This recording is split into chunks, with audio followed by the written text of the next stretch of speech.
Somos de Terrum Social, un clúster jurídico auspiciado por la Fundación Terrum, donde está reunido juristas, educadoras sociales, pedagogas.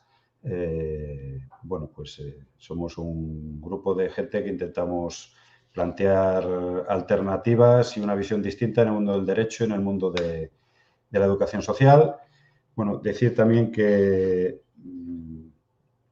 la importancia que tiene este curso de que sea abierto es porque se ha solicitado en varias ocasiones que el curso llegara al mundo de la educación social. Somos las delegadas de protección de datos tanto del Consejo de Colegio de Valencia, de La Rioja, de Euskadi. A su vez asesoramos jurídicamente al Consejo General, al Colegio de Madrid, al Colegio de Asturias, Euskadi y La Rioja. Entonces, bueno, pues un poco el planteamiento del curso es un curso abierto para que, bueno, pues para coger conceptos. En principio está previsto que dure 2 horas. Tenéis un chat abierto donde podéis presentaros. Está mi compañero Pepe ahí al mando del chat, que os va a ir contestando las distintas cuestiones. Luego podéis formular preguntas, las podemos leer aquí en directo. Os animamos a que os suscribáis, porque bueno, se hacen otra serie de cursos gratuitos y bueno, varias cuestiones previas. Vamos a estar 1 hora dando perfiles al respecto de conceptos como la intimidad, la confidencialidad, etcétera, etcétera. Y luego vamos a dedicar 1 hora íntegra, si así lo queréis, a responder preguntas, dudas y otras cuestiones. La idea que sea así de participativo y que haya podido presentarse quien esté en cualquier colegio profesional, pues era un poco para que pudiera llegar esta cuestión tan clave en la educación social como es la protección de datos y que sobre todo se puedan aclarar dudas y bueno, y se haya propuestas para otros cursos, etcétera, etcétera. Os hemos dejado también nuestro correo electrónico, es info@terrum.social o data@terrumsocial. Podéis ahí realizar toda serie de consultas. Las personas que quieran recibir más documentación al respecto de los contenidos de este curso, pues tenemos unas plantillas donde podéis ver la bibliografía, textos legales, buenos artículos doctrinales. A nosotros nos gusta más la parte didáctica de concreción de conceptos. No somos tanto en cuanto de que el primer día os citemos bibliografía y os citemos leyes, sino empezar por la A, pero que las personas que quieran acceder a esos contenidos, con mandarnos un correo a data@terrum.social, pues lo podéis hacer. También deciros que en este mismo canal de YouTube tenéis en abierto otros cursos que se han dado con los contenidos expresos de protección de datos en materia de colegios profesionales y también tenéis otros de interés en cuanto a estrategias de ofertas públicas de empleo y educación social. Bueno, dicho esto, vamos ya directamente con el contenido del curso. Tiene que ver con la protección de datos y la educación social. Una de las premisas importantes en cuanto a este concepto, que como digo, a nosotras ya desde hace años que tenemos esta vocación de formación por medio de la participación en la Universidad de la Diversidad, es un proyecto de la Fundación Terrum, pues nos gusta entrar a romper mitos y conceptos de forma directa, pues para tener un punto de partida correcto. Lo primero, hay que decir que nunca antes como ahora, con la frasecita hecha, no puedo hacer tal cosa por la Ley de Protección de Datos, se ha permitido tantas burradas de vulneración de derechos. O sea, es algo que parece que todo el mundo sabe de lo que está hablando, se utiliza de forma coloquial y en la mayor parte de los casos se utiliza de forma incorrecta y permite unas áreas de impunidad absolutas y absolutamente inaceptables, porque con la frase de por protección de datos, bueno, pues incluso una persona puede llegar a perder sus bienes, sus derechos, su propia imagen. Entonces vamos allá para ver que no se debe citar así a la ligera este concepto y que en materia de educación social pues no hace falta decir que es muy importante la formación jurídica, ya que la carrera no se da prácticamente nada de formación jurídica y que otras de las cuestiones que hay es que se trata con población, bueno, pues en especial protección, en riesgo de exclusión, una serie de singularidades y que merece que las personas, las educadoras sociales que ejerzan su profesión, pues tengan unas nociones claras y rotundas. Bueno, primero empecemos por un término que es el primero que se utiliza de forma absolutamente incorrecta. Lo que os voy a explicar es muy sencillo, pero caeréis en la cuenta que tiene su lógica, ¿no? Siempre se habla de la ley de protección de datos. No se dice la ley de protección de la intimidad, no se dice la ley de protección de la privacidad, ni se dice la ley de protección de la confidencialidad. Se habla de una ley de protección de datos. Pero le faltan los apellidos. Son datos de carácter personal. Por ejemplo, me imagino que sabéis que hace 48 horas una sonda espacial, la sonda DART, se impactó contra un asteroide y ha estado mandando datos a distintos radiotelescopios del planeta Tierra en forma de datos matemáticos, de medidas, de imágenes, y son datos, son un conjunto de secuencias binarias que luego conforman una imagen o unos elementos a investigar en cuanto a la órbita y eso. Querría decir que estos datos de DAR estarían afectados por la ley de protección de datos. Y si fuerais a preguntarle como visitantes de un radiotelescopio si os podían dar alguna información de dónde se encuentra la sonda y que os respondiera el científico que no puede porque le afecta a la ley de protección de datos. Y esto es una auténtica falacia pero viene a denotar que cuando hablamos de datos no entendemos que verdaderamente lo que protege la ley es cuando se trata de tratamiento de datos de carácter personal, que tiene dos aspectos. Uno, tratamiento de datos de carácter personal de forma física y otro, que es el que está generalizado a día de hoy, el tratamiento de datos de carácter personal de forma automatizada. De hecho, cuando se habla de datos, se habla de ficheros de datos de carácter personal automatizados, ¿vale?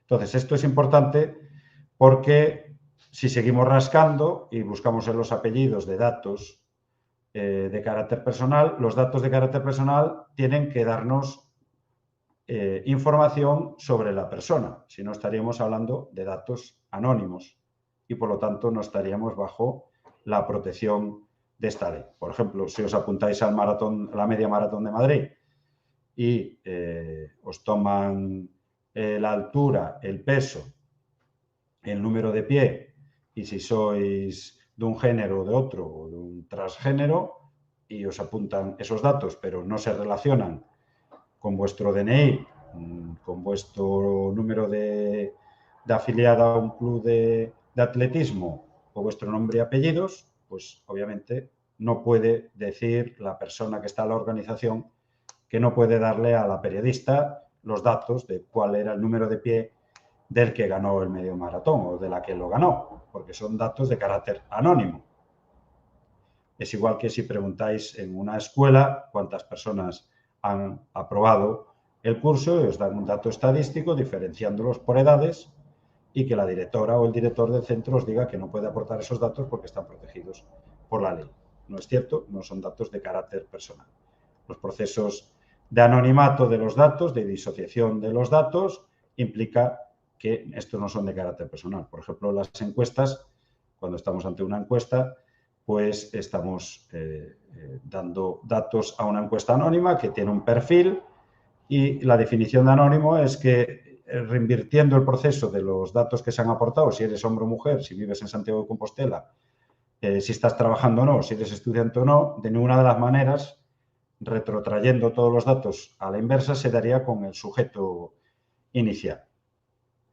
Esto depende en qué entorno se haga, porque si se hace una encuesta y en un grupo de tenistas que están jugando la Copa Davis se les pregunta a quién les gusta beber vino después de la celebración y cubren los datos de si son hombre o mujer, si tienen el pelo negro o son rubios, o si tienen las camisetas de un color o de otro, pues por dado el número de personas que hay, pues llegaríamos a definir de quién es la encuesta.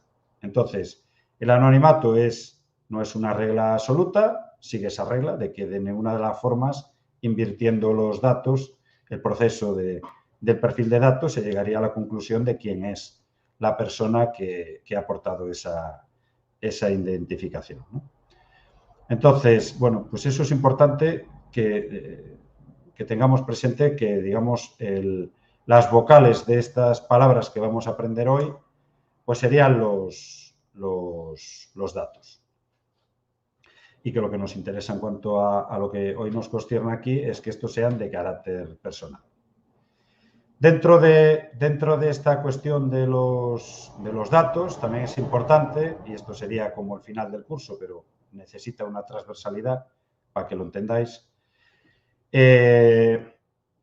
no es lo mismo los datos identificativos, o sea, que es el nexo de protección, o sea, que un dato se identifique unívocamente con una persona y que esta persona sea una persona que ejerza derechos. Pues, por ejemplo, si los datos personales son de una persona de ficción y se recogen datos del Quijote o no sé, de cualquier otro personaje literario, pues no haría falta esa protección porque, obviamente, Alonso Quijano no nació nunca y, por lo tanto, no es sujeto de derecho. Esto que parece baladí, en muchos de los casos, en las redes sociales se habla de determinada intromisión o lesión de los derechos de una persona que bajo un nick determinado se identifica, y las jueces, en este caso, pues desestiman las demandas porque ese nick, ese alter ego que existe, no existe como sujeto de derecho y que, por lo tanto, no merece esa protección. Por lo tanto, hay datos de carácter identificativo, que es el núcleo central de protección, y luego hay toda una suerte de naturaleza de datos biométricos, datos de salud, datos de conducta, datos económicos, pero la legislación, sobre todo, diferencia dos grandes grupos. Son los datos sensibles y los datos de uso, digamos, operativo. Entonces, singularmente, en el mundo de la educación social, la práctica totalidad o una parte importante de los datos que se recaban son datos de carácter sensible. Y, por lo tanto, de ahí la necesidad de este curso, todas las reglas de protección y de supervisión se incrementan con un plus exacerbado, puesto que esos datos de carácter sensible tienen una gran incidencia. Repito, datos como tal no es el derecho que se protege, es el elemento objetivo sobre el que se actúa. ¿Cuáles son los dos conceptos que están por debajo de datos, que verdaderamente son el derecho que se protege? Bueno, pues el más importante es el derecho a la intimidad, del artículo 18 de la Constitución. Podéis consultarlo. Artículo 18 de la Constitución dice, se garantiza el derecho al honor, a la intimidad personal y familiar y a la propia imagen. El domicilio es inviolable, ninguna entrada o registro podrá hacerse en él sin consentimiento del titular o resolución judicial, salvo en caso de flagrante delito. Se garantiza el secreto de las comunicaciones, y en especial de las postales, telegráficas y telefónicas, salvo resolución judicial. Y curiosamente, esta Constitución, que ya tiene más de 40 años, dice en el artículo 18.4, la ley limitará el uso de la informática, que como comprenderéis en aquel momento era una informática que se encontraba en la prehistoria, para garantizar el honor y la intimidad personal y familiar de los ciudadanos y pleno ejercicio de sus derechos. Bueno, pues vayamos por partes, porque aquí se han dicho un montón de palabras que para las juristas, cada una de ellas es como si fuera un diamante, pero para el común de las mortales, pues, bueno, pues es un auténtico revoltijo. Aquí se ha hablado de intimidad, honor, comunicaciones, etcétera, etcétera. Bueno, el artículo 18 lo que preserva es el derecho a la intimidad.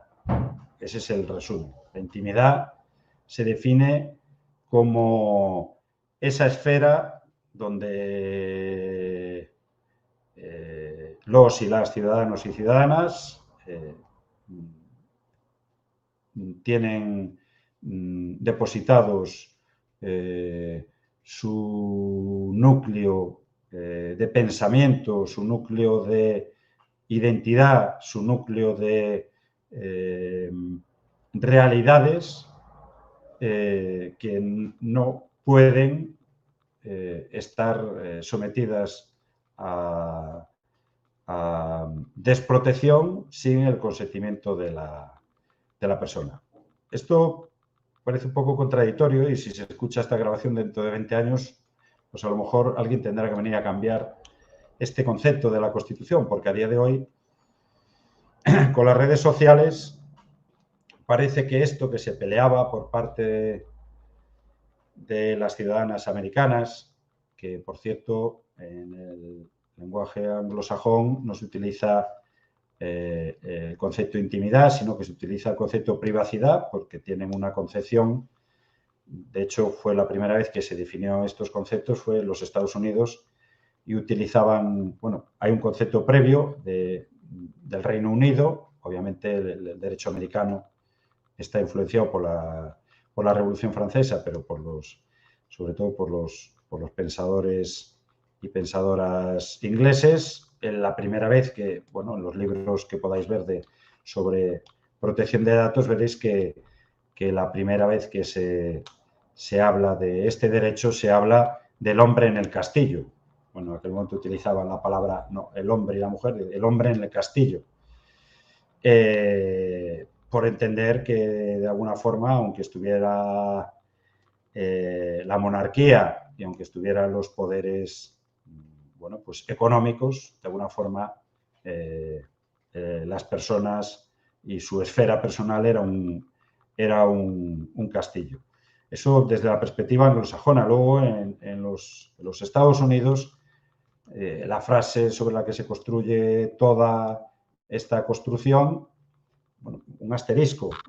Hay otros derechos que, como os habréis percatado, ya son anteriores y están muy definidos. Pues, por ejemplo, el derecho a la libertad.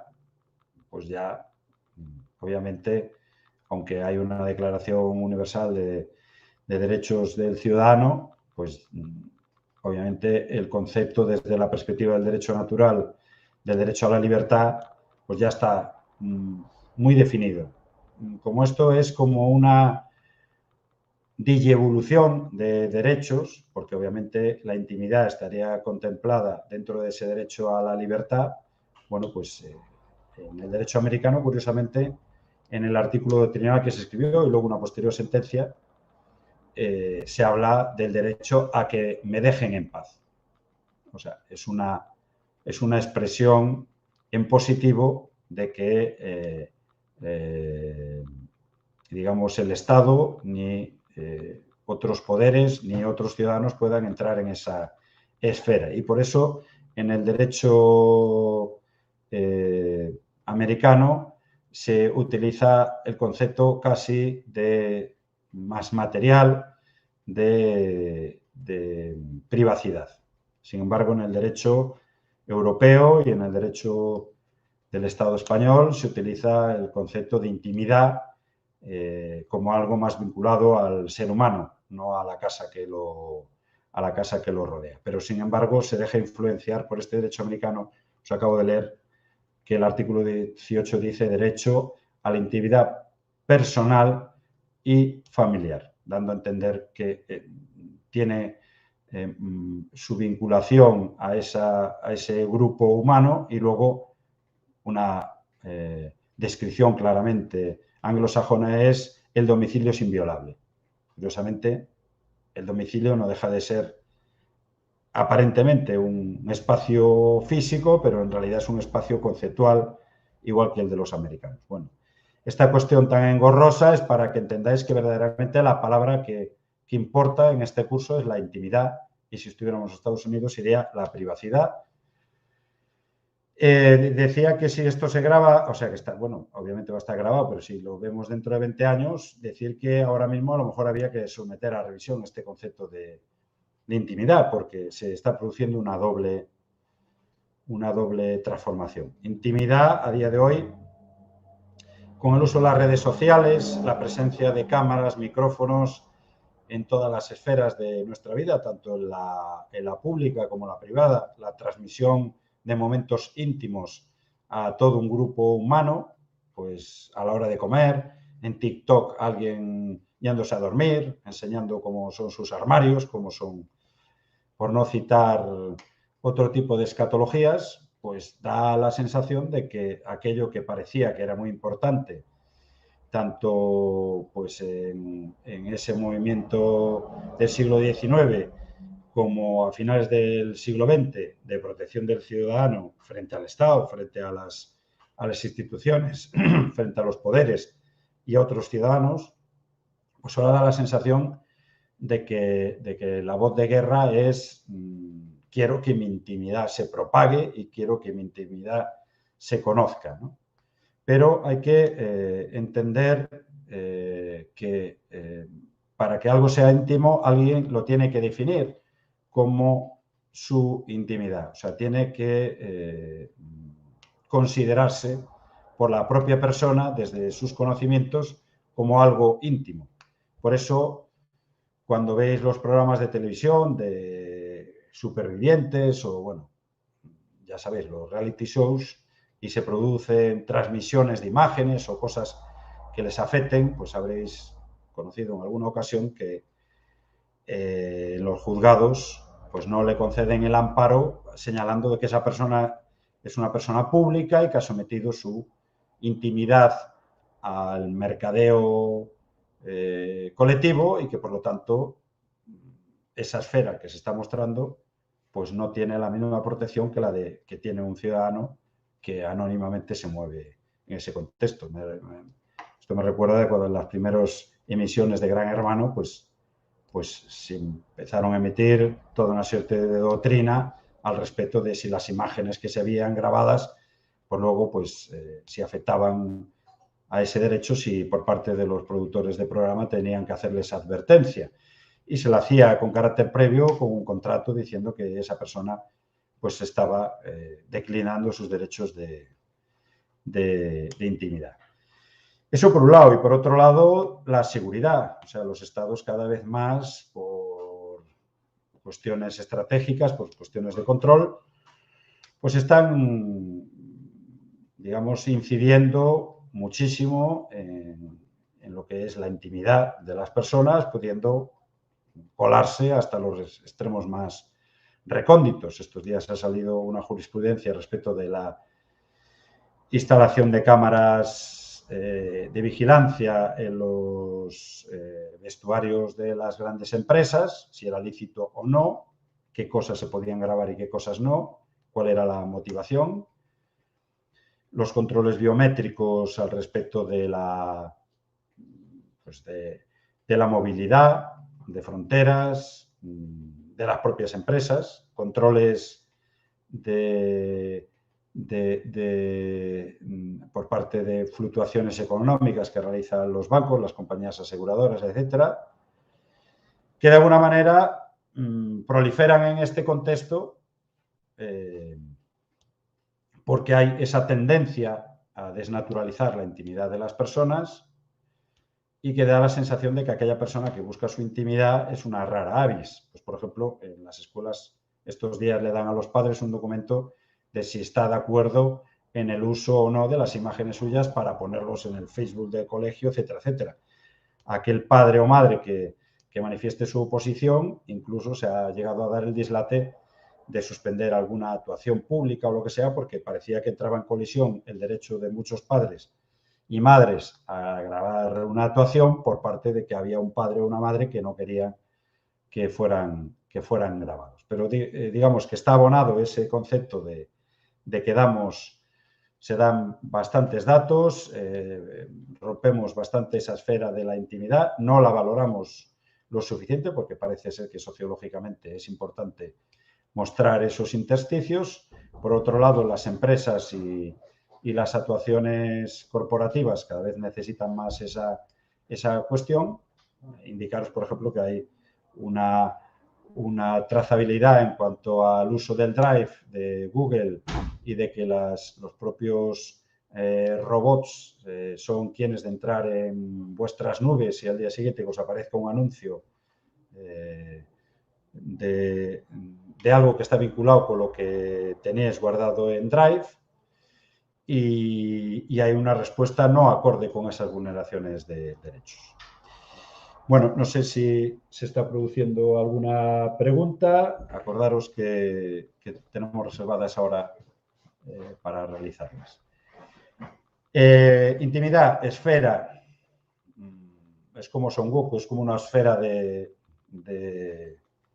fuerza. La definición exacta tendría que ser bastante intuitiva. ¿Qué cosa es íntima? Bueno, pues básicamente está muy vinculada a nuestra conciencia, está vinculada a nuestros pensamientos y está muy vinculada a elementos que vienen en el propio artículo 18. Ahora os lo voy a leer más despacito a ver si los entendéis. Cuando dice se garantiza el derecho al honor, a la intimidad personal y familiar y a la propia imagen, curiosamente, el núcleo central de ese derecho garantizado, el artículo 18 es un derecho fundamental. Recordemos que los derechos fundamentales es la pepita de la aceituna de la Constitución, son del artículo 15 al artículo 29, son unos derechos, según el artículo 53, de aplicación y de eficacia directa. No es necesario pedir su respeto, sino que se exigen per se, son unos derechos de ejercicio inmediato y bueno, el artículo 18 está redactado con una profundidad técnica muy clara, utiliza otra palabra dentro de intimidad, que es la imagen, ¿vale? Pues obviamente uno de los elementos de la intimidad es la imagen que una persona tiene de sí misma. Identifiquemos que nuestra cara, nuestros rasgos, nuestra forma de vestirnos, nuestra desnudez, nuestro cuerpo, pues forma parte de esa esfera íntima. Singularmente aquí también habla de concepto familiar. ¿Y qué se puede entender por concepto familiar? Pues que es un matrimonio formado por dos personas del mismo sexo, o un hombre y una mujer, casados o no, por el juzgado o por algún tipo de credo y que tengan descendencia o no, acogida o biológica. No, pues la jurisprudencia ya ha ido avanzando en este sentido de que familiar estaríamos hablando de la mini tribu, o sea, de ese grupo de personas como los de la serie Friends, que hablaba el otro día aquí mi compañero, pues eso pues, perfectamente un juez puede entender que es un entorno familiar, es un grupo de personas, una mini tribu que tienen protegido ese derecho, tiene que ver con la intimidad.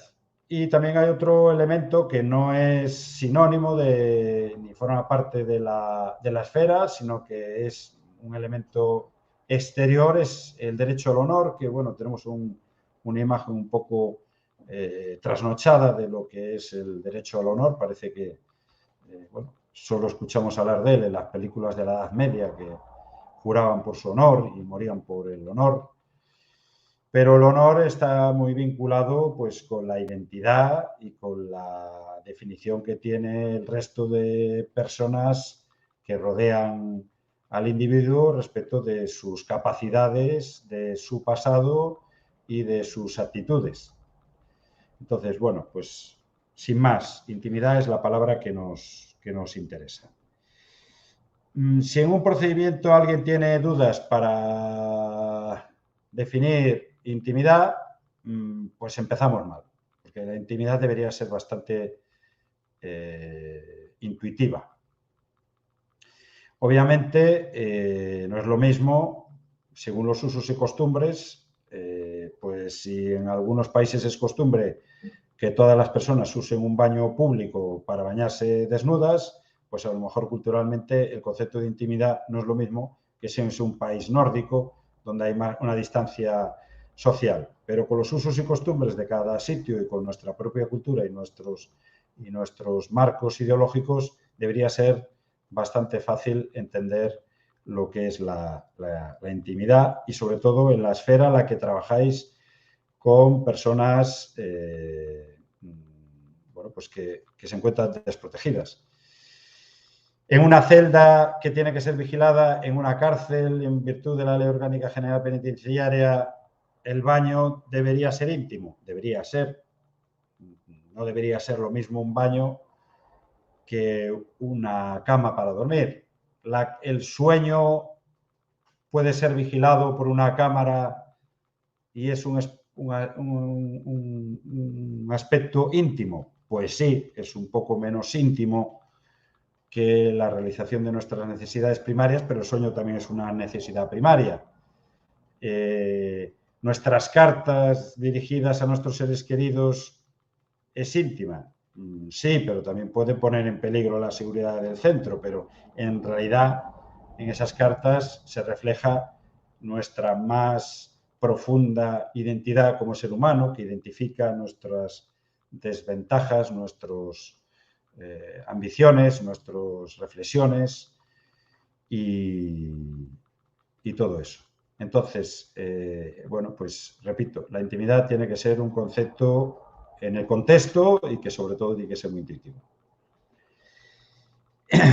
El segundo elemento que os aparecerá siempre en las cosas que estéis hablando, bueno, en vuestros asuntos y en la vida diaria, bueno, estáis viendo también que no nos estamos saltando ningún punto y por cada punto de esto se podría, os aseguro, pues horas y horas de debate porque son conceptos muy nucleares. Familia, imagen, honor, la esfera de la intimidad.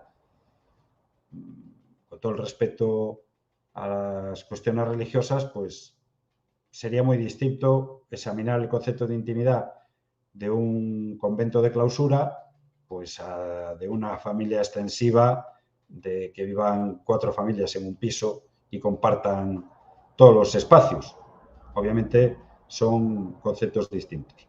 Pero es importante porque luego en realidad este curso va a ser de que los conceptos básicos como aprender las 4 operaciones, si entiendes que multiplicar es lo contrario a dividir y que sumar es el antagonismo de restar, pues si entendéis estos conceptos, luego la aplicación de la ley es muy sencilla, no requiere grandes conocimientos, requiere que tengáis una idea clara.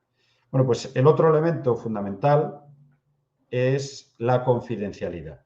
Y alguien diría, bueno, pues la intimidad, los datos y la confidencialidad no es lo mismo. Obviamente, no. La nota característica, porque el derecho es una ciencia, pues obviamente la nota característica para examinar si algo tiene que ver con la intimidad es que tiene que existir esa esfera privada del ser humano.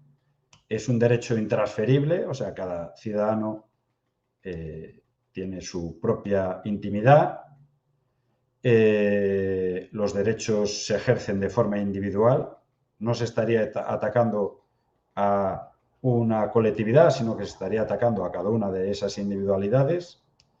Y la confidencialidad, ni más ni menos, es cuando en esa protección de la esfera existe una transmisión de información o una rotura de la esfera, se produce por medio de la ruptura de la confidencialidad. O sea, la confidencialidad es romper el sello, romper el secreto, romper el sigilo, romper a martillazos la esfera y, pues por eso, una carta es confidencial hasta que se abre el sobre cuando haces el pulpo en la olla, pues si lo pones como en el milagro de Petinto, a que se vaporice el sobre y lo abras y leas el contenido de las notas de tu hija o la carta con el diagnóstico de tu pareja o la reclamación de deudas de tu vecina, pues se está produciendo una rotura de la confidencialidad que está afectando a la intimidad. Sin más, también es muy intuitiva. Aparecerá en conceptos que se os deberían ser de obligado cumplimiento y de utilización en vuestros colectivos por el medio del compromiso de confidencialidad. Como veis, la intimidad es un concepto más abstracto, la confidencialidad es algo externo y más preciso. Pues en el entorno de educación social, en los colectivos, en los equipos de trabajo, los equipos multidisciplinares, se ahorraría muchísimos problemas si los actores y las actoras que participan firmaran un contrato de confidencialidad. Eso querría decir que entienden de forma clara y rotunda que deben guardar sigilo, que no pueden transmitir a terceras personas determinada información. Os voy a poner un ejemplo de la necesidad de un contrato de confidencialidad. Los grupos de WhatsApp que se crean de forma así, un poco a veces alegre. Podéis entrar ahora mismo, ya que estáis delante de un ordenador en la Agencia Estatal de Protección de Datos y ponéis procedimientos sancionadores grupo de WhatsApp y veréis que se han producido multas cuantiosas porque hay personas que han decidido, primero, incorporar a personas a grupos sin su consentimiento, ¿vale? Y romper la confidencialidad de comunicaciones privadas, volcando esas comunicaciones por medio de pantallazos en un grupo sin el consentimiento y vulnerando esa intimidad de las personas. Entonces, bueno, pues la confidencialidad, como digo, es ese elemento comunicativo exterior. Bueno, y ya para finalizar este primer apartado, decir que ambas cuestiones de ejercicios de derechos, de datos, como que hablamos, de que los datos tienen que ser de carácter personal, puede haberlos automatizados o no automatizados, los datos identifican a las personas, es importante saber que hay datos de uso instrumental y datos sensibles, por ejemplo, los datos sanitarios son unos datos sensibles. En el ámbito de la educación social se utilizan muchos datos sanitarios, los datos ideológicos, de las creencias, los datos de naturaleza política, pues obviamente son datos sensibles y ahora que ya sabemos lo que es la intimidad y la confidencialidad, pues obviamente uno de los elementos de rotura de la confidencialidad es la transferencia de esos datos de carácter personal. Si son sensibles, si alguien tiene un cáncer terminal, tiene una conversación con una persona que era amiga y le manda un informe médico y le dice que le queda una semana de vida y esa persona lo reenvía a un grupo de WhatsApp, pues le está mandando datos de carácter personal, de carácter sensible, está rompiendo la confidencialidad que existió entre esa confianza mutua de esas dos personas y está lesionando el derecho a la intimidad personal y familiar y, por ende, por el tipo de ataque que se produce a su propia imagen, porque se ha puesto en consideración pues una enfermedad que a lo mejor se produce por elementos externos. Esperemos que ahora las preguntas poderos aclarar aquellas cuestiones que no tengáis claro. No, el formato de este curso está pensado para que esto sea un diálogo de esto dentro de este monólogo que estamos fijando. Os mandaremos, si así lo queréis, si lo pedís. Hola, Elena. Os mandaremos, si así lo queréis, si así lo pedís, bueno, pues digamos la bibliografía y la ficha de estas cuestiones. Tomar de referencia esto que os decía de que, digamos, el nacimiento de la protección de datos y de ese derecho de la protección de datos posteriormente, cuando el auge de la transmisión de datos de carácter automatizado. Obviamente esto va de la mano de la informática, no es lo mismo la cantidad de datos que se mueven en el siglo XXI simplemente a un golpe de clic que los que se podían mover en el siglo XVI o la Edad Media, si estos datos se tenían que copiar a mano, que estaban custodiados, etcétera, etcétera. O sea, es multiplicado exponencialmente. Si antes querías mandar una foto de cómo era el armario o las zonas íntimas de la casa de alguien y con eso lesionar, o una imagen de alguna persona famosa cenando en un hotel, pues antes tendrías que ir con una caja de madera, llevar un poco de magnesio, tirar la foto, irse al laboratorio, imprimirla, llevarla a la rotativa y repartirla por todo París. A día de hoy puedes estar cenando al lado y reenviarlo a tus personas de confianza y en 10 minutos que sepa todo el Estado español que te encuentras de caza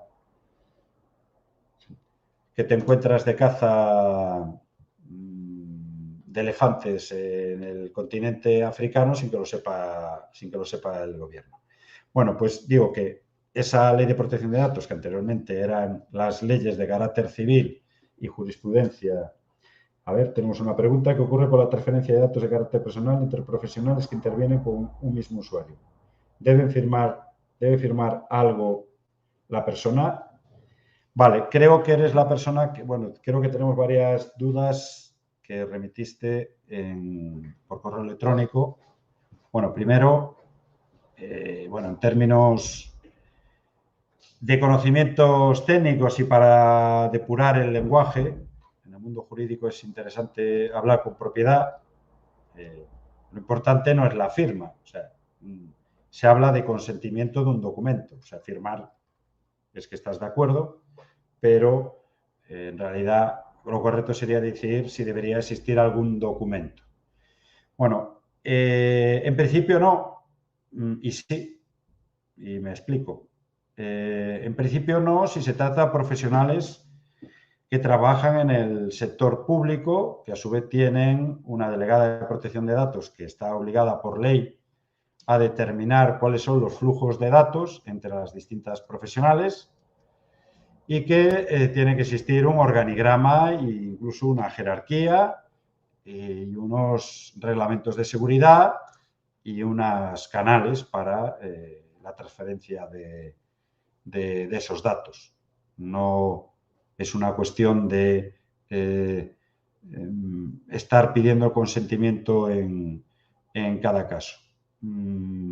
En la Administración existen delegadas de protección de datos en virtud del Reglamento General de Protección de Datos a nivel europeo, que cambia el paradigma de la protección de datos, que esto será una cuestión a analizar detenidamente, pero básicamente implica que en defensa de las usuarias y consumidoras, en defensa del normal funcionamiento de los tratamientos de datos, determinadas instituciones, entre ellas los colegios profesionales, federaciones deportivas en las que intervengan menores, ayuntamientos, empresas que se dedican al marketing e instituciones, tienen que tener la figura de una delegada de protección de datos, que tiene que tener un análisis de riesgos de cómo se fluctúan los datos, tiene que tener un reglamento de seguridad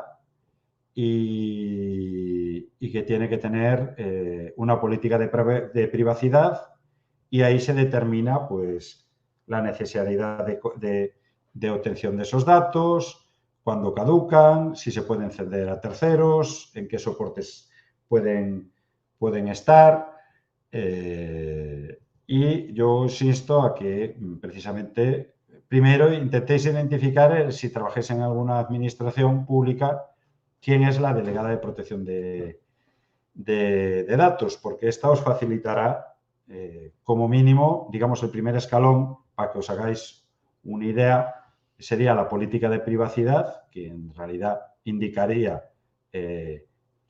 pues, por ejemplo, la política de privacidad identifica quién es el responsable de los ficheros. En este caso, en un ayuntamiento sería la alcaldesa o el alcalde.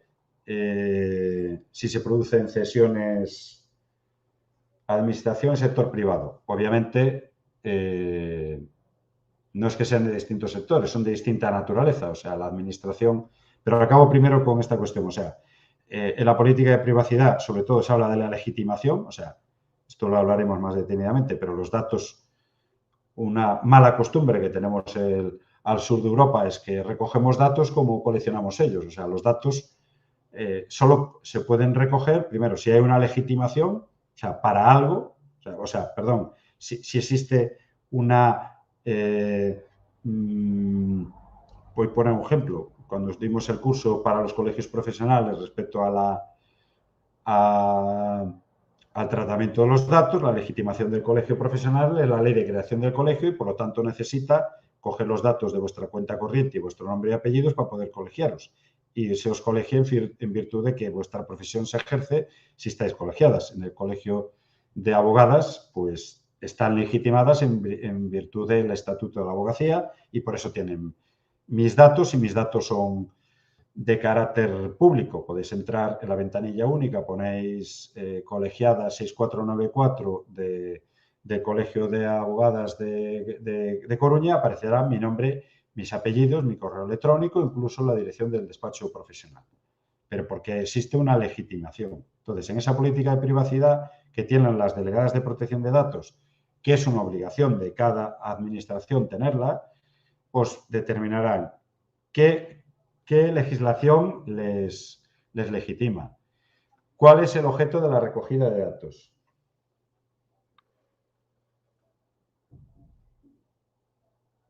No. A ver, dejadme primero acabar de contestar porque si son cosas muy distintas. Quiero decir que tenéis una fuente importante de información en la delegada de protección de datos, que singularmente casi nadie que trabaja en la administración sabe que existe. Existe un documento que se llama Política de Privacidad, pero existe otro más importante que se llama Análisis de Riesgos y Registro de Actividades de Tratamiento, RAT.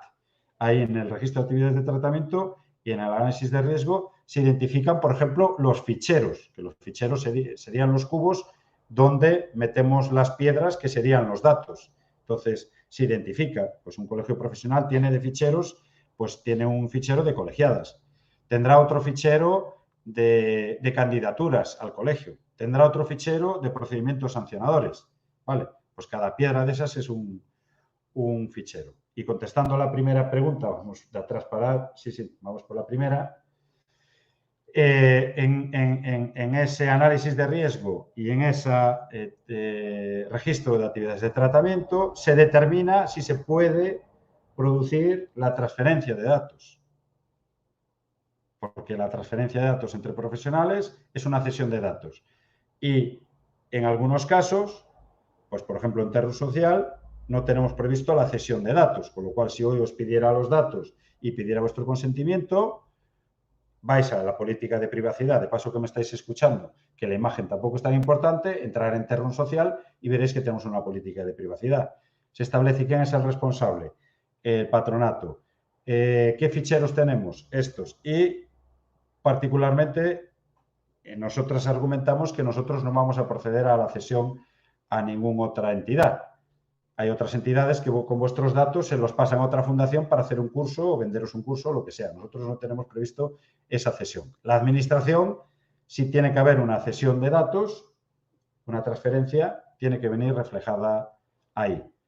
Se podría... la pregunta es... Pero espera, ¿qué ocurre con la transferencia de datos de carácter personal entre profesionales que intervienen con un mismo usuario? Pues tiene que estar determinada en el registro de actividades de tratamiento. ¿Debe firmar algo la persona? En principio, sí, pero no es que deba consentir que se produzca esa cesión. O sea, si en vuestra política de privacidad y en el registro de actividades de tratamiento está limitado o prohibido que exista esa transferencia de datos, no se le va a hacer la pregunta trampa a la usuaria para que permita excepcionalmente, porque esa trabajadora trabaja para la administración. Entonces, por un lado, no tendría que firmar nada, pero sí que tendría que tiene que hacérsele la advertencia cuando se están recogiendo datos de que estos van a ser tratados de forma automatizada y conforme a esa perspectiva. Luego, ¿y si son profesionales de diferentes sectores? Obviamente no. No, porque obviamente, repito, hay un elemento que esto os valdrá, quedaros hoy con él, que los datos, hay una cosa que se llama calidad de datos. O sea, los datos caducan como el queso rallado. Curiosamente, si tienes un queso entero, no le salen hongos en la nevera, pero si lo tenéis rallado, porque circula más oxígeno, pues dejáis la bolsita abierta y en 3 o 4 días pues ennegrece. Bueno, pues los datos no son para tener una colección de datos de las personas que pedían una pensión hace 10 años y lo sigo teniendo ahí porque me parece un banco de datos interesante para ver cómo se resolvió esto. No, el principio de calidad de datos es que los datos solo se recaban si hay una necesidad, si hay una necesidad para poderlo hacer. Entonces, pues los datos que no son necesarios almacenarlos, ni transferirlos, ni manipularlos, obviamente son datos que se tienen que eliminar, destruir, etcétera, etcétera. Entonces, el uso de datos es restrictivo, tiene que ser restrictivo, por lo tanto, es dudoso que ninguna administración ponga en su registro de actividades de tratamiento que está previsto la cesión a entidades privadas para que éstas, a su vez, realicen otra cuestión. En todo caso, si está previsto, sí que se tiene que conocer por parte de la usuaria o de la consumidora esa cesión. Puede haber una administración que a su vez le ceda esos datos a una compañía aseguradora o a una entidad académica exterior porque tenga un cierto interés. Pero si existe esa cesión, se tiene que informar. Luego, la otra pregunta, ¿podemos hacer informes con datos de carácter personal a usuarios con un fin jurídico? Me imagino que te estás a referir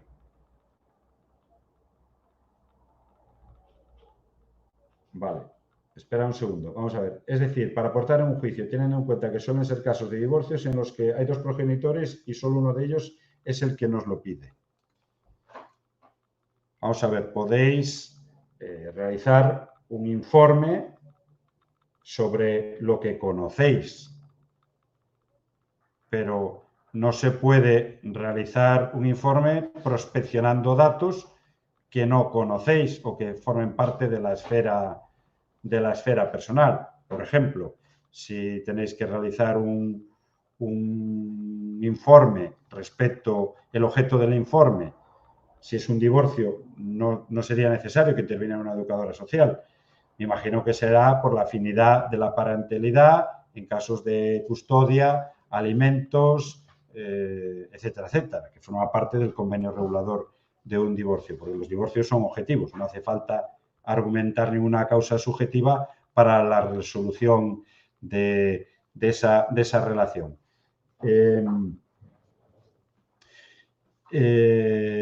Pues los datos que se prospeccionan, hay una fórmula que es refiere uno de los progenitores o de la pareja de hecho o del matrimonio que la otra persona manifiesta un trastorno de la conducta o tiene una enfermedad terminal o tiene una enfermedad de transmisión sexual o cualquier otra cuestión que afecte a su esfera íntima, pero tiene que manifestarse técnicamente de que alguien manifiesta, pero siempre y cuando tenga que ver con el objeto del informe. O sea, aportar en un informe que a alguien le falta una oreja porque de pequeño se la cortó como era un elfo y vio en el año 2001 El Señor de los Anillos, y eso tiene que ver con la afinidad de la parentalidad o si se produce en circunstancias correctas la custodia o si se realiza perfectamente las labores de cuidado, higiene y alimentos, pues el hecho de que alguien refiera es que la compañera o el compañero tiene las orejas como las de un elfo y aquí va una foto, es irrelevante. Y muchísimos de los informes, por una cuestión de falta de técnica, están llenos de datos que son vulneración de la intimidad de la otra persona, que subvierten el objeto del informe. Una persona cuando escribe una novela tiene que tener apuntadas 3 cosas. Bueno, cuál es el nudo, desenlace y presentación de la novela y cuál es la construcción que está haciendo de la novela. Igual que una carta, tiene que haber presentación, nudo y desenlace. Bueno, pues un informe tiene que tener un objeto. ¿Cuál es el objeto del informe? Bueno, pues determinar si existe afinidad. ¿Qué es afinidad? Bueno, si hay entendimiento, si hay lazos, si hay empatía, si hay retorno, si hay reconocimiento, si hay respeto, etcétera, etcétera. Bueno, pues esos son los datos necesarios para poner. La fórmula que se utiliza en la medicina, que por cierto hay muchas horas lectivas encargadas a las profesionales de la medicina que sí realizan grandes informes porque tienen una formación muy desarrollada sobre deontología, sobre protección de datos. La fórmula que se utiliza en el estándar del informe médico refiere el paciente refiere que vive en un sitio que tiene goteras, pero el médico o la médica no manifiesta es que vive en un sitio que tiene goteras o su marido o su mujer está pintada de verde. Refiere, dice que alguien lo dice, pero no tiene ese conocimiento directo. Y luego, otra de las cuestiones que hay es que hay datos que solo si se produce una vulneración de la confidencialidad y son transmitidos por la otra parte, no se pueden hacer plasmar en un informe. Por ejemplo, no puede haber un informe que refiere la usuaria que tengo delante mía para que realice un informe que tras la lectura de una carta o de un correo electrónico examinado su móvil, se sabe que ha comprado armas de fuego o es de un partido radical y que tenga esta ideología. No, porque estás poniendo de manifiesto.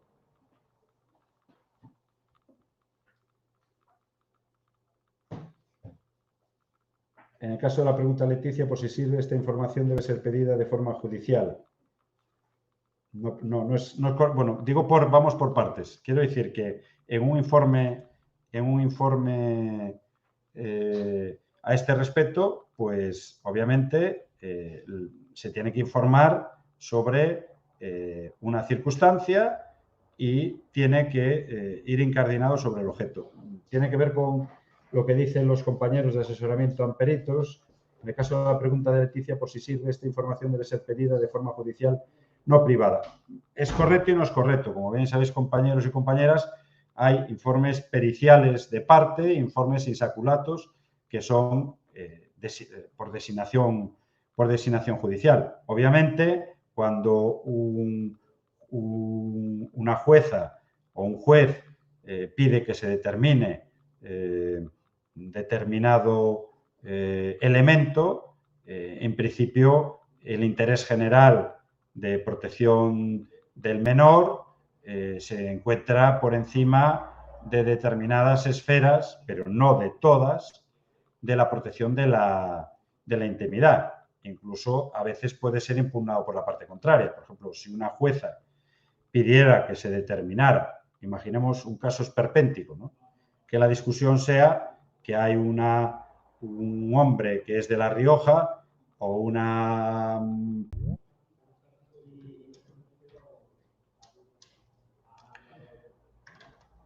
Hola, confirmarme que me veis.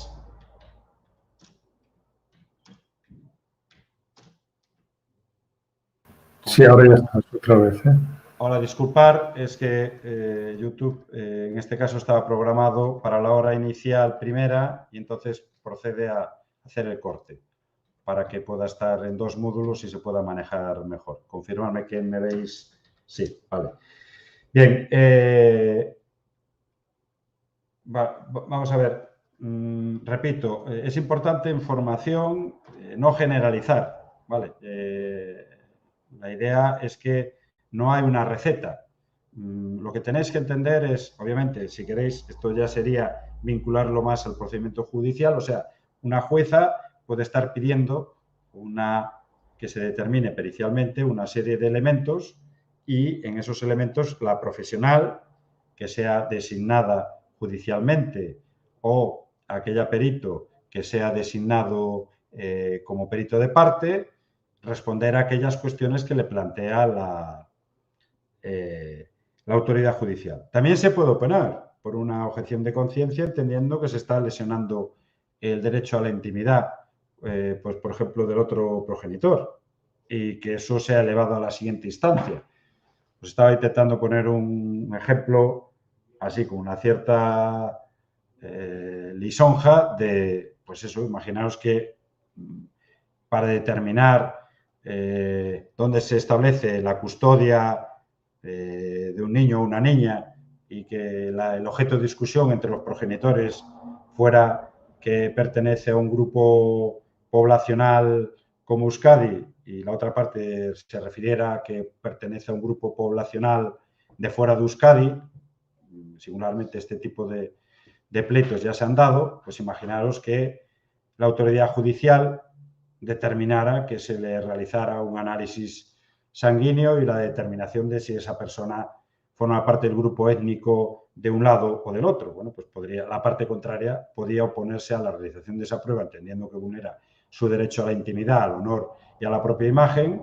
Incluso la profesional que tiene que elaborar ese informe se pudiera oponer por entender que se produce esa cuestión. Esto ya se ha producido por parte de forenses en cuanto a cuestiones de violaciones.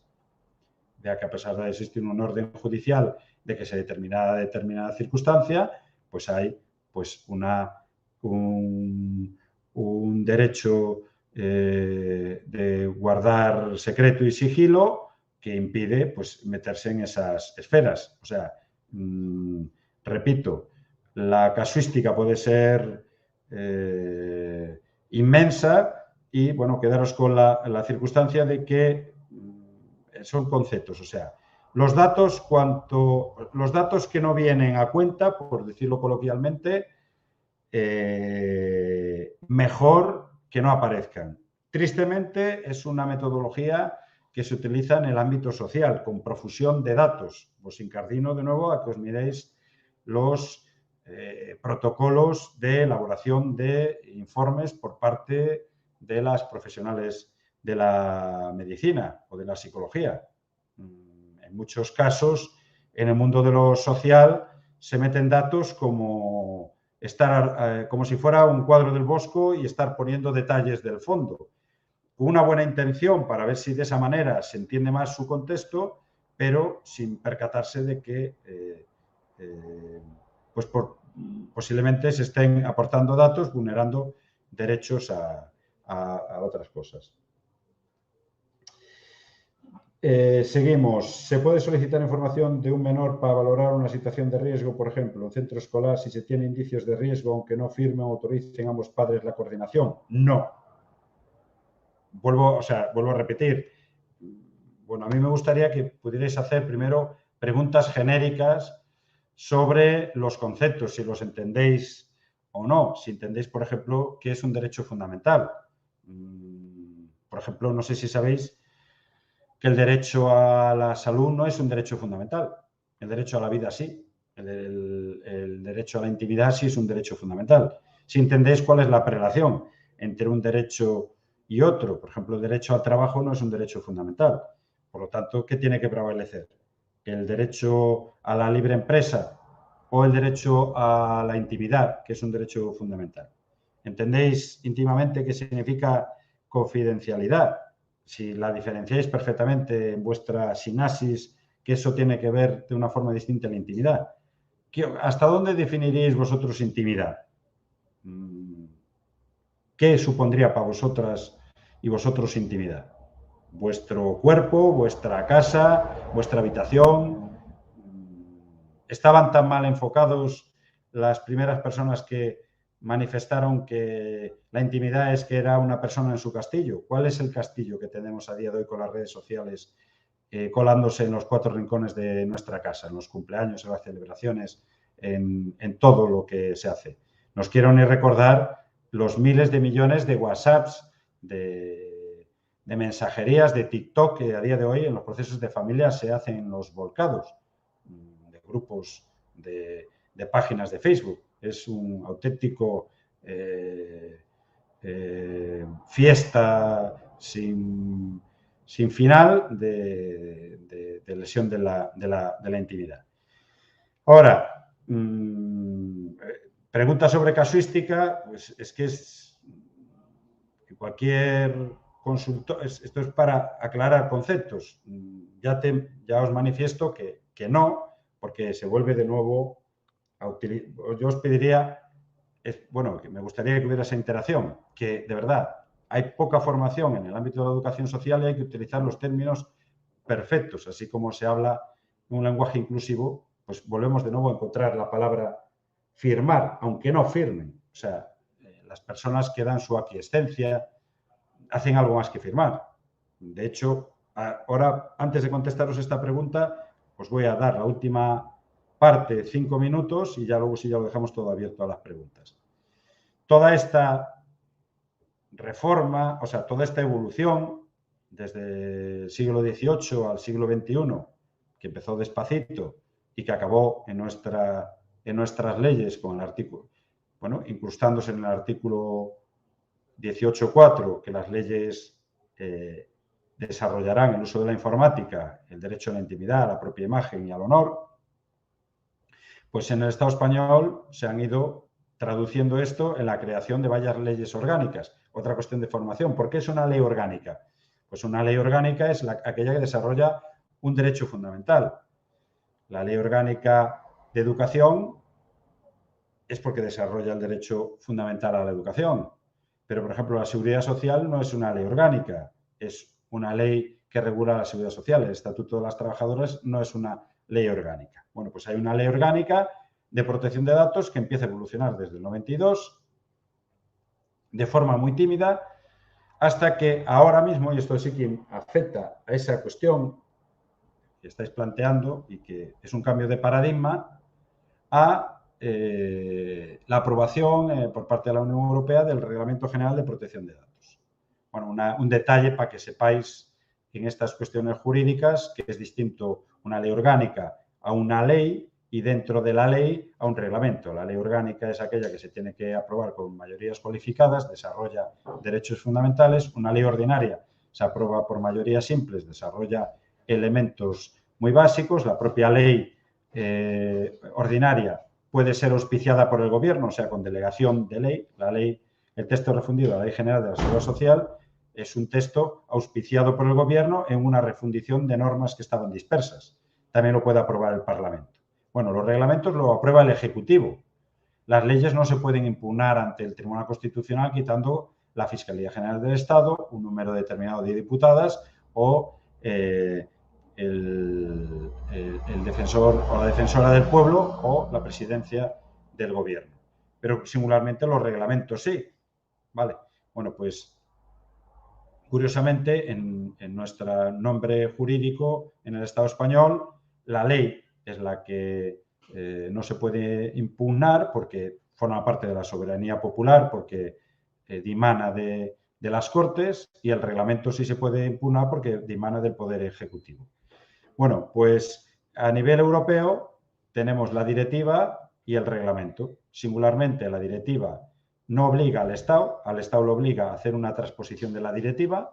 Hay directiva de servicios, directiva de test de proporcionalidad, directiva de cualificaciones profesionales.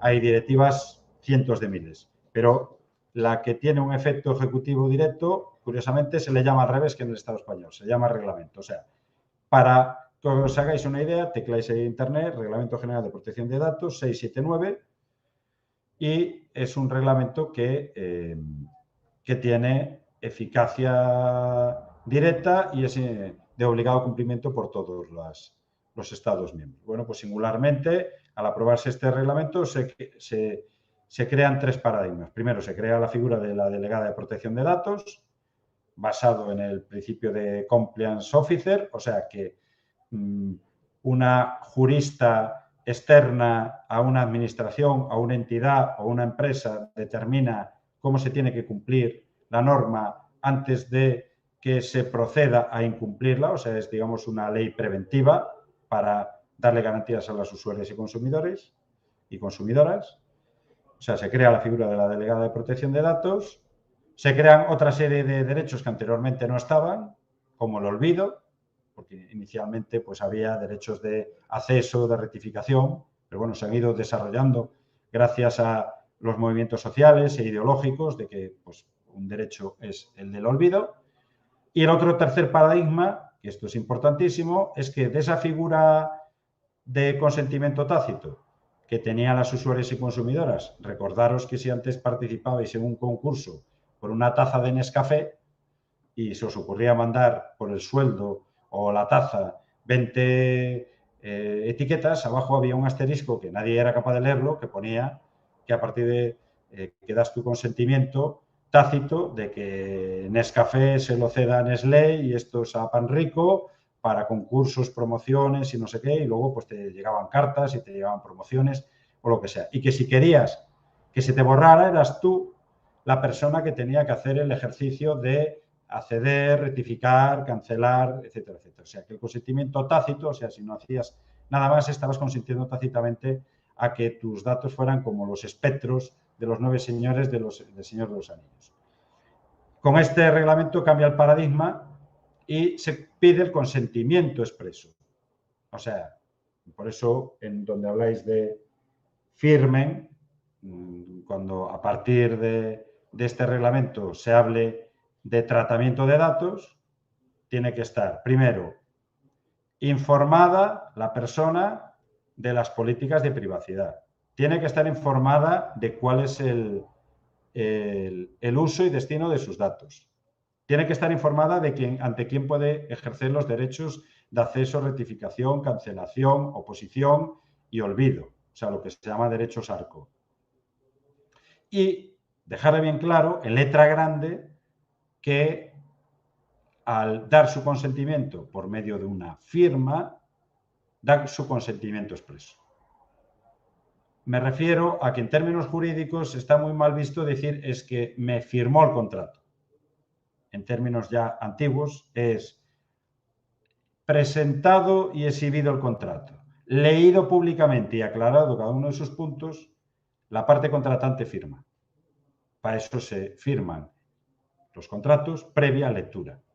Y se ha llegado al procedimiento formulario de, que es lo que se hace de forma convencional, a que se te da un papel y firmas abajo. Muy recientemente en un aeropuerto tuve que hacer cambio de una moneda y había una cola enorme y protestó quien me dio un papel. Dice, ¿firma usted? Digo, no, espere, déjeme leer lo que estoy firmando.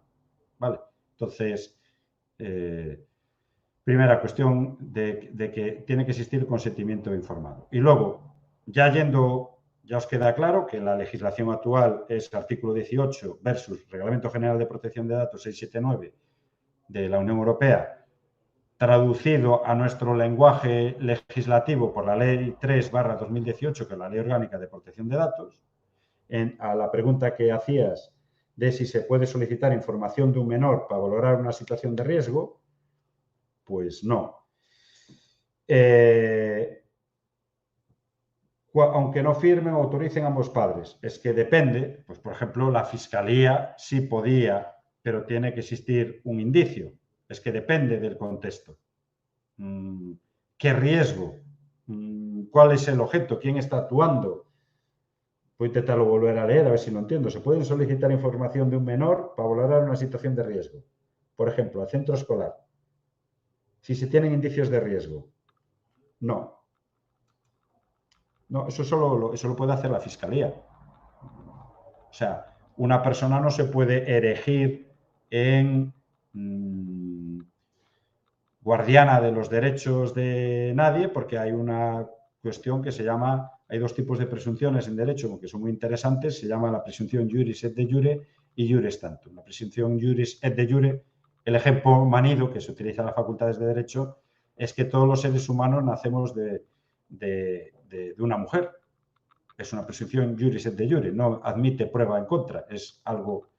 Y bueno, pues que las personas muertas no cumplen años. Pues es una presunción juris et de jure. No se puede decir que Antonio Machado tenga 170 años. Se puede decir que han pasado 100 años desde que se murió Antonio Machado, pero los muertos no cumplen años. Y hay otras presunciones que se llaman presunciones de garantía, que son, por ejemplo, la presunción juris tantum, que es la presunción de inocencia. Pues, por ejemplo, una persona puede no declarar en un proceso penal, puede no tener que ni siquiera defenderse si no hay un indicio que enerve esa presunción de inocencia. O sea, es una presunción que eres inocente hasta que alguien muestra los indicios suficientemente adecuados. Imaginemos, os voy a poner un ejemplo, y esto pasó en el momento del COVID. Imaginemos que de repente alguien no se mueva por una situación de riesgo que se sabe por unos indicios. Hay un nivel estadístico, se sabe que las personas pues a veces no tienen comportamientos adecuados, a veces distraen las propiedades de otras personas. Entonces, imaginaos que cogemos toda una calle, una avenida de 50 viviendas y bloqueamos la calle y mandamos a 200 agentes de la policía científica a que vayan barriendo con una entrada de registro todas las casas, examinen todos los móviles, todos los trasteros. Vale, pues lo contesto ahora, pero todos los trasteros, todas las circunstancias que se ven, y seguro que al final de la calle, después de 5 días, alguien diría, ¿estas personas han cometido algún delito? Pues sería alucinante, porque posiblemente en 1000 personas que tenga la calle, pues se han cometido 300 apropiaciones indebidas, defraudaciones haciendo un montón de ellas, robos, delitos contra la identidad sexual, un montón de delitos. Pero ¿qué pasa? ¿Por qué no se puede hacer esto? Porque no se puede hacer porque existe una presunción de inocencia. O sea, solo se puede actuar si existe esos indicios previos. Acabas de apuntar de si me refería a, dice Leticia, en el caso de un perito solicitado por el juez se puede pedir y se traslada al equipo de juzgados. En el de parte no, a no ser que se haga petición del abogado de parte al juez y sea aprobada. Vuelvo a repetir, depende. O sea, en todo caso, las resoluciones judiciales se pueden impugnar.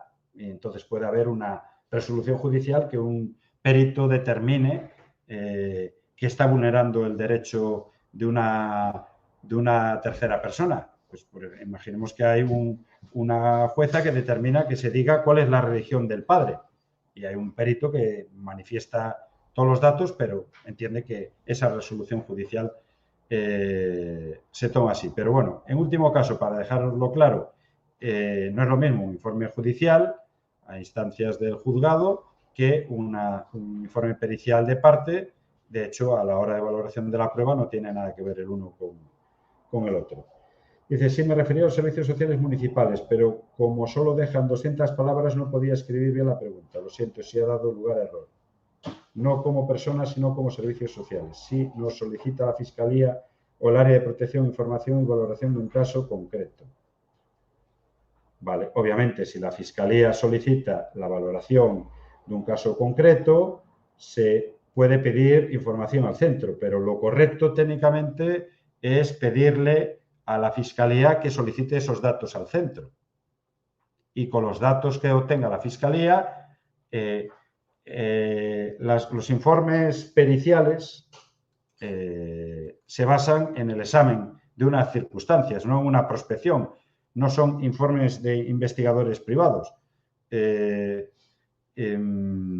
La metodología a seguir es examinar una determinada circunstancia con los datos que se aportan. Por lo tanto, es deber de la Fiscalía no encargarle al perito, que no tiene la naturaleza de autoridad, ni tiene una protección especial, ni siquiera tiene una política de privacidad, y en muchos de los casos no está ni colegiada, ni hay una protección para la usuaria y consumidora de un procedimiento sancionador ni deontológico. Debería ser, ante la falta de esos datos, remitirle de nuevo escrito por parte de servicios sociales a la Fiscalía o al organismo de protección que son datos que están en determinado centro escolar, que sean requeridos por la Fiscalía en virtud de su condición de autoridad y que una vez se le manifiesten esos datos, la educadora social puede emitir un informe en base a su objeto de pericia. ¿Cuál es el elemento de pericia de una educadora social? Pues las relaciones educativas, las relaciones paterno-filiales. No es el ámbito a veces excesivo del trabajo social, ni es un informe de la policía científica, ni un informe de la autoridad educativa. Tiene un objeto de pericia. Y el objeto de pericia son, como su nombre indica, si la perito es una educadora social, tiene el objeto de la pericia es la educación y el ámbito social, desde la perspectiva de su interrelación con el sujeto que está siendo valorado, no al respecto de unas terceras cuestiones.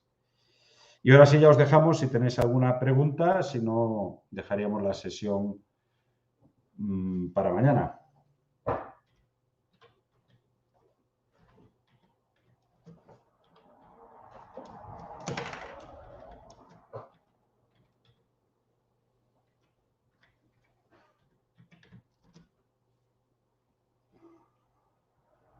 Bueno, recuerdo que tenéis el correo electrónico info@terrunsocial para aquellas personas que quieran que se les remita la bibliografía y las fichas realizadas ad hoc para el curso. Es importante, insistimos un montón, que os quedéis con los conceptos generales. Vosotras sois educadoras, sabéis que la educación se basa en que se entiendan inicialmente una serie de máximas, una serie de elementos muy intuitivos, muy naturales, que nos permitan entrar en razonamientos de crítica y razonamientos de desarrollo, no tanto en cuanto si os fijáis en el tipo de preguntas que se realizan, son sobre casuísticas. Entonces, es imposible, o sea, y se cometen muchísimos datos porque si me lo pide la administración, si os fijáis, en la educación social no solo tiene que ver con el elemento de los informes, sino, pues, por ejemplo, en la confidencialidad, en cosas que se le cuenta que te ha contado un familiar o que ha contado otra persona que en la intervención que hacemos se la transferimos. O datos que pedimos con carácter previo. A veces, para realizar una ficha, se determina si son adolescentes, si tienen tatuajes o no, o si son de esta tendencia musical o no, o si tienen adicción a las drogodependencias, aunque en realidad lo que estemos haciendo es una intervención de alfabetización, o sea, algo que no venía a cuento y nos parece que reunir todos esos datos. Respecto a la cuestión de la administración, pues yo sé la cuestión que hay en el ámbito del informe social, de trabajo social, pues parece que hay un protocolo, ya os avanzo, de que ha habido resoluciones judiciales diciendo que era un exacerbado recogida de datos, y la educación social, en su ámbito, tiene que dar ese plus de intentar evaluar aquellos matices que verdaderamente son necesarios, tanto para el ámbito judicial como para el ámbito de la propia administración. O sea, en definitiva, tenéis que determinar cuál es el objeto de la pericia y si existe una autorización judicial, aunque también os insisto que las autorizaciones judiciales no son el mandato divino. Los derechos fundamentales y la objeción de conciencia, igual que una médica puede establecer una objeción de conciencia al tratamiento de determinada creencia o a determinada práctica, pues las educadoras sociales, en el ámbito de su derecho al sigilo profesional, también pueden establecer una serie de cortapisas y, como mínimo, poderlo impugnar. Sí, cabe otra pregunta. ¿Cómo aplicamos esta ley en un despacho privado? Vale. Bueno, veo que vuestro nick es asesoramiento más peritos. Me imagino que... Vale. Bueno, pues lo tenéis muy sencillo. No sé si en el asesoramiento hay juristas o... Reme, no entiendo. Dime qué profesionales hay en ese despacho.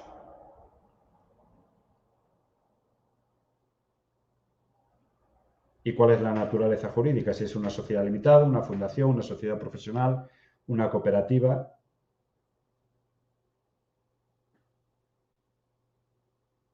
Bueno, sí.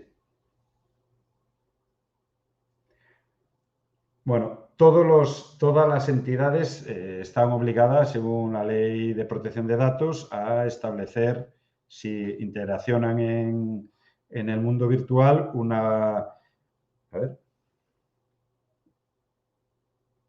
Vale. Bueno, pues muy sencillo. Y solo una última pregunta. ¿Eres autónoma?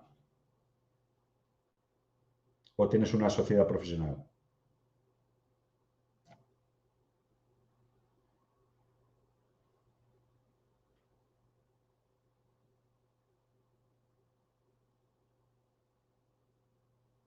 Bueno, tiene un cierto delay.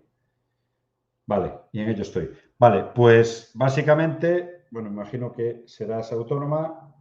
Básicamente tienes que elaborar algo parecido a una política de privacidad, que es determinar, para que se pueda informar, indicarle que quién es la responsable de los ficheros que tratas, a la persona a la que se le están dando,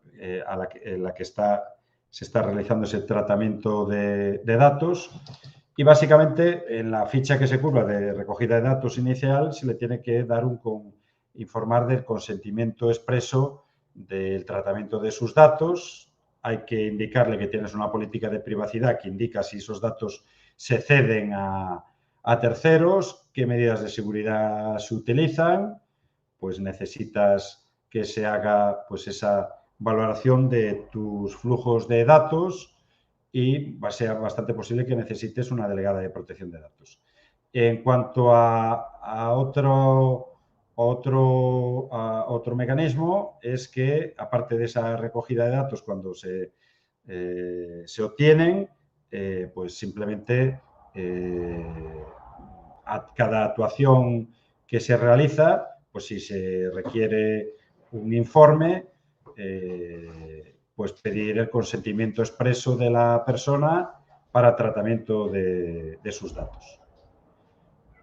En ese mismo consentimiento expreso se manifiesta que los datos que se manifiesten de terceras personas que no estén autorizados, que no se podrán usar sin el consentimiento de la tercera persona.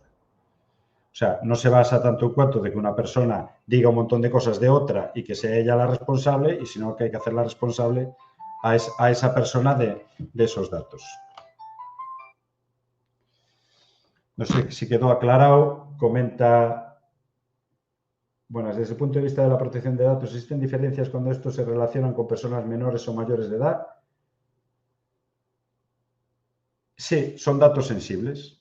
O sea, cuando es un colectivo vulnerable, personas mayores y menores, pues son datos que requieren un plus de protección, pero lo tenéis que ver al revés.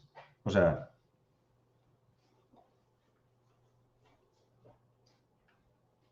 sí, teniendo en cuenta lo de interés superior del menor. Sí, repito, pero lo tenéis que ver al revés.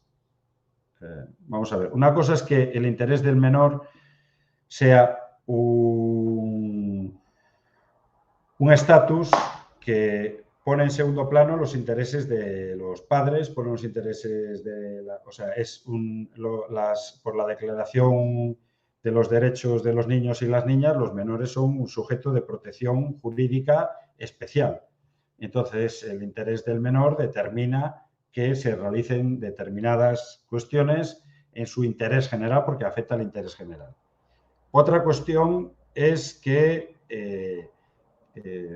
tenéis que entender que esos datos pueden ser sensibles porque afecten a datos sanitarios, etcétera, etcétera, pero en último caso, aunque haya interés del menor y aunque existan datos de personas de especial protección, a su vez está la calidad de los datos. O sea, los datos no se pueden manejar o archivar o recoger simplemente por una cuestión estadística o de coleccionismo.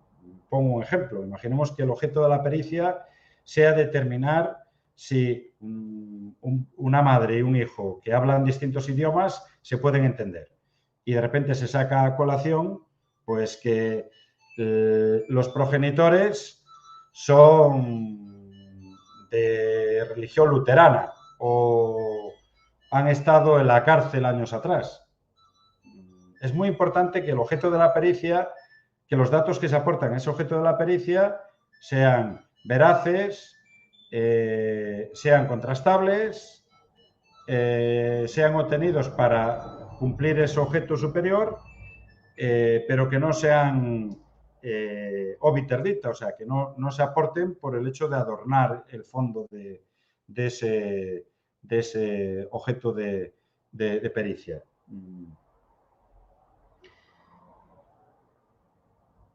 No existen, es que las preguntas son un poco difíciles, me tenéis que disculpar, pero son un poco difíciles de entender. ¿Existen diferencias? No, o sea, son datos importantes, pero creo que, bueno, todas las preguntas que hacéis es, bueno, si existe un interés superior, nosotros podemos recoger datos así, incluso interrogar o en nuestras horas libres ir a preguntar a los vecinos, al colegio, porque entendemos que ahí está en peligro. No, o sea, para eso está la Fiscalía y los organismos de protección. Son ellos quienes, imbuidos de su principio de autoridad, que son los que pueden levantar el velo de la presunción de inocencia. Pero ojo, hasta que no exista una sentencia firme, esa presunción de inocencia sigue vigente, ¿vale? Y son los que pueden dar directrices de cara a que se informe sobre determinada cuestión, que sí puede ser muy interesante para el interés general, pero es que se tiene que ceñir. A su vez, aquí hay lo que se llama ponderación de derechos. Está el interés general y el interés del menor, ¿vale?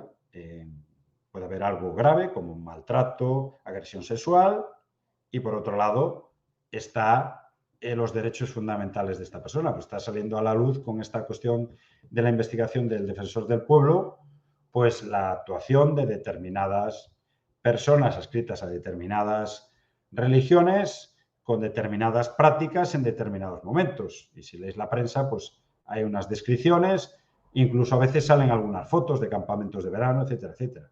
Bueno, pues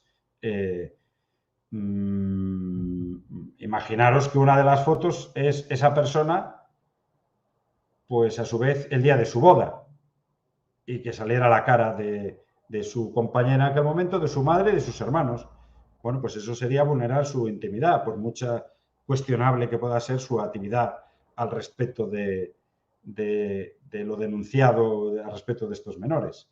O sea, no hay vía libre para, o sea, una persona condenada, os recuerdo, tiene limitada su libertad, su libre albedrío y su libertad de deambulación, pero no tiene eliminada por completo su derecho a la intimidad. O sea, los derechos se ponderan y los derechos son irrenunciables, ¿vale? Entonces, vosotras que intervenís, en teoría, en defensa de los más débiles, tenéis que intervenir, uno, por mandato de una autoridad, no por una vocación desmedida, siempre contextualizado y siempre con rigor y temporalmente. O sea, no se, y si hay datos que no son relevantes, aunque sean deleznables, se tienen que destruir, y si hay datos que no se sabe de ciencia cierta o de primera mano, se tienen que renunciar y se tienen que ir a aquellos datos, y particularmente, es que esta es la frase que estaréis de acuerdo, la educadora social, que inicialmente, bueno, pues también había otros sinónimos, educación de calle, etcétera, etcétera, se supone que recoge los datos de primer orden, por visualizarlos, por entenderlos, por entrar en el contexto, por estar en la calle, por estar en las casas, no porque dice, que dijo, que refiere, que al parecer o que alguien le indicó. Eso creo que es un trabajo propio de otras profesionales.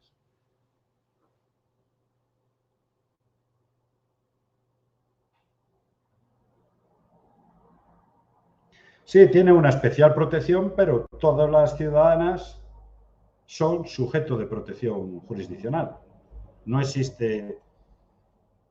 Esto es complejo porque es la actuación judicial, pero ya os he explicado que está la presunción de inocencia y si hay intereses, obviamente prima el interés general, pero ojo, que la persona contra la que se puede estar haciendo el informe tiene sus derechos fundamentales impolutos, y no toda actuación puede llevar aparejada un desvelo de su situación. Los derechos, como entenderéis, todas las personas tienen derecho a dignidad, aunque hagan cosas indignas. Todas las personas tienen derecho a la libertad, aunque hayan cercenado la libertad de otras personas. Todas las personas tienen derecho a la educación, aunque porque su falta de educación haya impedido a otros tener educación. Todas las personas tienen derecho a la intimidad, aunque con su actuación hayan puesto en peligro la intimidad de las otras personas. Se trata de los derechos fundamentales. Bueno, pues mañana simplemente lo que vamos a hacer es aclarar, bueno, simplemente no, haremos un pequeño repaso y mañana abordaremos la parte material del ejercicio de las usuarias y consumidoras de los derechos ARCO. Vamos a establecer qué son cada uno de estos derechos, cómo se puede propiciar a incluso tener, bueno, un elemento que debéis tener presente es que es una ley muy pedagógica este reglamento, porque habla de una responsabilidad proactiva, habla de actuar antes de que se produzca el daño, habla de una responsabilidad colectiva. Y entonces, bueno, pues en virtud de esto, y ya que sois profesionales, pues indicaros de cómo darle información a la otra persona para que pueda ejercer sus derechos ARCO. Pues, por ejemplo, imaginaos que estáis haciendo un informe pericial de los que me estáis comentando y os entrevistáis con los dos progenitores y recogéis datos, bueno, pues tenéis esa proactividad de informarles que tienen derecho a no contestar, tienen derecho a no estar de acuerdo con el tratamiento de sus datos, que tienen derecho al acceso, a la rectificación, la cancelación, la oposición y el olvido, y tienen derecho a dirigirse a la delegada de protección de datos y tienen derecho a denunciar ante la Agencia Estatal de Protección de Datos. Eso es una responsabilidad proactiva. Eso será lo que tratemos mañana.